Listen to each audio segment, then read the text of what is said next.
Imagine an army so powerful it conquered the world's greatest empires, China, Persia, even parts of Europe.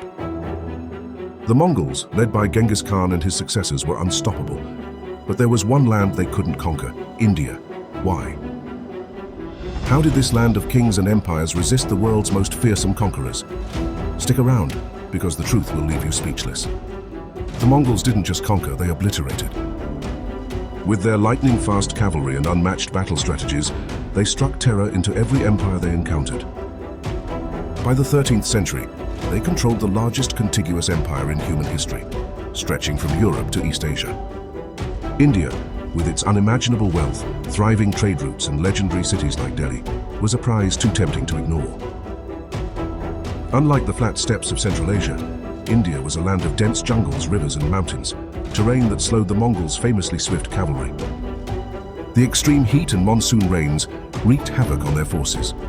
Horses vital to their success faltered in the unfamiliar climate, and the Mongols themselves struggled to adapt to the tropical conditions.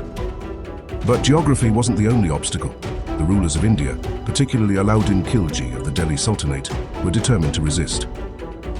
Khilji didn't just fortify cities, he redefined defense. His forces were disciplined, well-equipped, and trained to exploit the Mongols' weaknesses. When the Mongols raided Delhi in 1299, Khilji's army not only repelled them but decimated their ranks, sending a clear message: India would not fall easily. Then there was disease. The tropical environment was not kind to the Mongols. Outbreaks of malaria and other illnesses tore through their forces, weakening them before battles even began. And as if the odds weren't already stacked against them, internal conflicts within the vast Mongol Empire divided their focus. Rebellions and rivalries back home meant their campaigns in India were often half-hearted. And here's the twist: the Mongols' failure wasn't just a military defeat, it was a defining moment in history.